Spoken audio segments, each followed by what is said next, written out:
perusahaan gas negara TBK dengan kode sahamnya Pegas. Jadi di sini kalau kita lihat saham Pegas ini semenjak Oktober terakhir ya, November sampai sekarang itu trennya turun ya. Terakhir di Rp1.315. Lalu kalau kita lihat 5 tahun terakhir tertingginya itu di tahun 2019 sempat di 2.650-an ya. Lalu turun di pandemi, lalu merangkak naik ya. Namun sekarang turun. Lalu kita lihat kita bandingkan dengan pergerakan harga gas dunia ya. Di sini kalau kita lihat dari tahun 2018 sampai 2020 pergerakan harga gas dunia dengan pergerakan harga saham Pegas ini agak beda. Namun kalau kita lihat pergerakan harga gas dunia dengan Pegas ini di tahun 2020 sampai sekarang agak mirip nih. Di tahun 2020 udah mulai naik ya di sini ya, naik dari pandemi, naik di sini ya, lalu turun, lalu naik lagi di tahun 2021 di sini ya, tahun 2021 lalu turun ya di tahun 2021 juga sini, lalu naik di tahun 2022 ini, naik di tahun 2022 mungkin di sini ya November sekitar ya sini ya Agustus September ini, lalu turun ya sampai sekarang. Dan sideways seperti ini ya. Oke, kita lanjut ya untuk bandingkan dengan kinerja Pegas. Oke, lalu kita coba ya bandingkan dengan kinerja Pegas. Di sini kalau kita lihat di tahun 2018 sempat naik ya di kuartal 4-nya ini. Lalu turun di 2019 di sini ya. Lalu sideways di sini. Sideways di sini lalu turun ya pandemi. Sideways di sini lalu turun di pandemi. Lalu sempat naik lagi. Naik lalu turun ya. Turun di sini. Naik lagi di 2021 sini ya. Lalu turun di akhir kuartal 4 ini ya. 2021 di sini. Lalu naik ya. Naik sampai kuartal 4 2022. Dan sampai sini ya. Lalu tren menurun lah ya. Dan akhirnya sideways di sini. Pun di sini di kuartal 1 2023 IPS Pegas ini mulai naik ya. Kita cek ya untuk kinerja perusahaan Pegas ini ya hampir kurang lebih ya, walaupun nggak mirip tapi pergerakannya hampir sama ya untuk Pegas ini dengan kinerja dan dengan ini ya harga gas dunia. Oke, nanti kita di akhir sesi ini kita coba ya untuk prediksi mana sih harga saham Pegas nanti ke depannya. Lalu kita atur strateginya apakah layak buat dibeli atau yang sudah beli apakah masih layak dibuat di hold. Oke, nanti kita coba ya prediksi di akhir sesi nanti. Sebelum kita lanjut ke prediksi harga saham Pegas, kita cek dulu ya profil singkat dari perusahaan Pegas. Jadi Pegas ini perusahaan gas ya. Dia di bidang penyimpanan dan distribusi minyak dan gas. Di sini kalau kita lihat Dewan Komisaris dan direksinya mungkin bisa dibaca sendiri sini ya. Untuk jumlah saham beredarnya di sini ada 24,24 miliar lembar saham. Lalu di market cap-nya sekarang harganya berapa tadi? 1.315, 21,9 triliun ya. Jumlah saham yang beredar di masyarakat 43%, sisanya itu 57% ya itu PT Pertamina, sisanya masyarakat. Jadi karena capnya besar dan yang di masyarakatnya juga besar ya porsinya, ya sudah pastikan nih sahamnya yang liquid ya. Jadi nggak perlu khawatir yang punya modal besar karena sahamnya mudah buat dijual belikan. Lalu dari segi neraca keuangannya di sini ya cenderung sama ya, nggak terlalu ada kenaikan atau penurunan signifikan. Lalu dari segi ekuitas juga ya ada kenaikan sih, cuman nggak terlalu signifikan karena dia sempat naik lalu turun lalu naik lagi ya untuk ekuitasnya. Lalu dari segi liabilitasnya di sini ada tren penurunan sih, sempat naik dari 2018 sampai 2020 kuartal 1 sempat naik ya liabilitasnya, lalu perlahan turun ya. Untuk DER-nya wah ini lebih dari 1 kali ya Jadi agak kurang bagus ya untuk DER-nya Pegas ini, lebih dari 1. Idealnya itu kalau DER itu menurut saya di 0,5 ya, 0,5 ke bawah. Ya paling jelek di bawah 1 lah. Ini udah kurang bagus ya menurut saya. Jadi masih ada kemungkinan Pegas ini gagal bayar hutang karena hutangnya bersama dengan ekuitasnya. Jadi nanti labanya agak sulit buat optimal ya perolehan labanya karena tergerus dengan beban bayar hutangnya. Oke, untuk neraca keuangannya untuk Pegas ini agak kurang baik ya dari segi DER-nya ya. Kita lanjut ya untuk kinerja perusahaan Pegas ini. Kalau kita lihat di sini pendapatannya masih naik turun ya dari 2018 sampai 2023 ini. Sempat naik di 2018 akhir, lalu turun di pandemi, lalu naik lagi ya. Tren menaik sampai sekarang dari 2020 sampai 2023 sekarang. Lalu untuk labanya juga naik turun ya Pegas ini. Tertingginya itu di tahun 2022 di 2022 ya tertingginya. Lalu turun di kuartal 4, lalu sempat naik lagi ya di kuartal 1 ini. Lalu dari segi profit marginnya tertingginya itu 17%, sekarang 13% ya. Per tahunnya itu profit marginnya tertinggi 11%. Lalu untuk ROE-nya per tahunnya itu di tahun kemarin 2022 11,7% ROE-nya ya.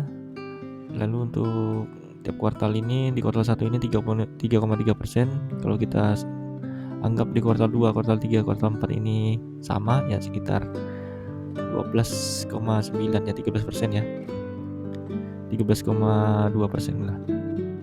Kalau ini sama ya kinerjanya ROE-nya, maka mungkin di 2023 ini sekitar 13%. Lalu dari segi IPS-nya di sini bertumbuh ya semenjak dari 2020. Cuman nggak tahu nih di tahun 2023 apakah bisa naik kalau memang di kuartal 2, 3 dan 4 ini IPS-nya sama dengan di kuartal 1 ini, mungkin IPS-nya juga naik nanti IPS per tahunnya. Oke, itu dari kinerja ya untuk Pegas ini. Jadi kesimpulannya mungkin sempat agak tren menurun ya kinerja Pegas ini dari segi labanya, dan ROE-nya udah mulai menurun. Nggak tahu nanti di kuartal 2 kita cek ya, kayaknya sih masih turun ya, harga gas kan turun. Oke, kita lanjut ya untuk strategi Pegas. Untuk Pegas ini dia nanti mau coba jajal bisnis baru ya, sektor petrokimia, untuk menambah pendapatannya, untuk meningkatkan kinerjanya. Lalu untuk meningkatkan utilitas gas, jadi gasifikasi kilang-kilang Pertamina ya, yang ditargetkan mulai beroperasi di kuartal 3 2023 ya, peningkatan utilitas gas, lalu mengembangkan segmen LNG dan CNG. Jadi ini LNG ini kayaknya line gas ya, jadi nanti dikembangkan di wilayah yang belum memiliki jaringan pipa gas ya. Jadi yang area yang belum punya jaringan pipa gas nanti menggunakan LNG, mungkin daerah ini ya, wilayah-wilayah yang elit ya. Lalu untuk perluas wilayah bisnis ke skala internasional, lalu ya ini untuk perluas ini ya bisnisnya ke luar negeri ya, mungkin menyalurkan pipa gas ke negara tetangga ya, mungkin Singapura atau Malaysia. Kayaknya udah ya, ini mungkin lebih dikembangkan ya. Lalu melakukan aktivitas terhadap stasiun pengisian bahan bakar ya, ini lebih ke efisiensi sektor transportasi ya. Ya itu tadi ya untuk strategi perusahaan Pegas, mulai dari ini ya, bisnis petrokimia, peningkatan utilitas, mengembangkan sektor LNG ya untuk wilayah yang belum memiliki jaringan pipa gas, lalu melakukan aktivasi ya stasiun untuk efisiensi transportasi. Oke, untuk prospeknya ya karena penurunan ya harga komoditas minyak atau gas ya, mungkin nanti dalam waktu dekat agak ini ya berdampak pada kinerja Pegas, mungkin akan turun ya seiring dengan penurunan harga gas.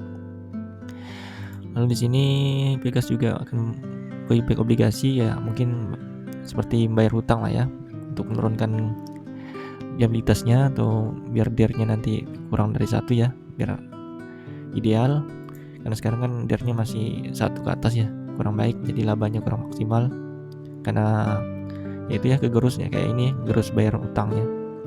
Lalu banyaknya proyek perusahaan Pertamina ya, ini banyak limpahan proyek dari Pertamina ya, tinggal nanti bagaimana Pegas ini mengelola supaya dongkrak ya keuntungan perseorangannya.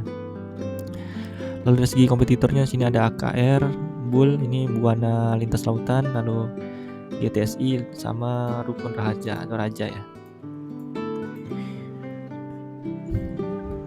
Oke, dari segi integritasnya kinerja Pegas ini nilai cukup baik ya karena mampu memanfaatkan momen kenaikan gas kemarin di tahun 2022 kemarin. Lalu Pegas ini juga transparan dalam melakukan informasi yang relevan terkait perusahaannya. Lalu Pegas ini pernah, ya sayangnya Pegas ini pernah masuk hukum ya, yaitu masalah sengketa pajak PGN dan DJP. Ya sayangnya di sini dari segi GCG-nya Pegas kurang bagus karena ada pernah masalah hukum. Lalu dari kompetitornya kayaknya masih bagusan AKR sih saya lihat ya. Untuk kinerja AKR masih lebih baik. Dan Raja mungkin ya. Saya belum pernah lihat ini sih. Cuman kalau saya pernah lihat itu pergerakan saham Raja ini pernah naik tinggi. Oke, kita lanjut ya untuk kesehatan cash flow atau arus kas dari Pegas. Di sini kalau kita lihat Pegas ini positif ya arus kasnya, jadi nggak ada masalah. Uang masuknya lebih besar daripada uang yang dikeluarkan untuk aktivitas operasinya. Jadi untuk aktivitas investasinya juga nggak ada masalah ya sini ya. Ini Pegas pernah melakukan investasi di 2018 atau 2019 ya. Di sini Pegas juga melakukan investasi, mungkin menambah peralatan baru atau menambah utilitas baru ya. Di sini 2020, 2022 mungkin ini menjual aset ya. Pegas 2021 juga pernah melakukan investasi ya. Untuk aktivitas pendanaan di sini Pegas komitmen ya untuk bayar hutangnya biar nanti DER-nya atau liabilitasnya turun ya. Jadi labanya nanti lebih maksimal. Jadi untuk kesehatan cash flow dari Pegas ini nggak ada masalah ya. Dan Pegas ini bagian dividen sekitar lumayan besar ya, hampir rata-rata 50%-an. Hanya saja di tahun 2001 karena mungkin pandemi ya, Pegas nggak bagi dividen. Tapi intinya payout ratio atau DPR dari dividen Pegas ini lumayan besar ya, rata-rata sekitar 50% ke atas. Dan yieldnya 2 tahun terakhir ini lumayan besar juga ya, 7 sampai 9,8% sampai 10% ya. Jadi dari segi dividen Pegas ini termasuk yang royal ya untuk bagian dividen. Oke, kita lanjut ke valuasi Pegas. Di sini kalau kita lihat dari book value-nya tumbuh ya Pegas ini. Lalu dari segi PBV-nya di sini sempat tertinggi 1,2 di tahun 2019 ya. 2018-2019 itu 1,2 kali. Sekarang tinggal 0,6 kali ya. Kita lihat rata-rata sebenarnya berapa sih PBV-nya?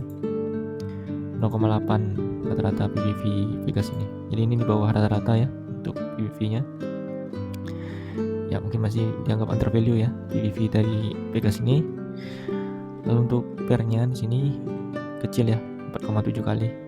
Terakhir di 2022 5 kali ya, masih dianggap murah ya, di bawah 15 kali. Di sini kalau saya hitung harga wajarnya 1.700 dan harga di bursa 19 Juni 1.319 ya, masih murah ya untuk Pegas ini karena udah turun ya harganya. Jadi sekarang margin of safety-nya 23%. Kita lanjut ya untuk proyeksi harga saham Pegas. Jadi ada kemungkinan Pegas ini agak sulit ya untuk naik lagi. Kalau kita lihat pergerakan saham Pegas ini biasanya mengikuti dari pergerakan dari harga gas dunia. Jadi kalau harga gas dunianya turun, ya kemungkinan kinerja Pegas juga turun dan harga sahamnya juga turun. Jadi untuk sekarang mungkin kemungkinan masih sideways ya di sekitar sini dan agak sulit untuk turun, sulit naik, kecuali nanti harga gasnya mulai naik lagi ya. Cuman kita nggak tahu kapan. Jadi mungkin dalam waktu dekat Pegas mungkin akan sideways di harga ini ya, 1.300, 1.400 ataupun 1.200 ya. Jadi intinya untuk Pegas ini masih sulit untuk naik lagi ke harga 1.900 sampai 2.000. Lalu untuk kalian yang mau rencana mau masuk Pegas, nggak ada masalah sih, cicil sekarang. Kalau mau bersabar nunggu momentum naik ya, tinggal nunggu naik lagi harga gasnya.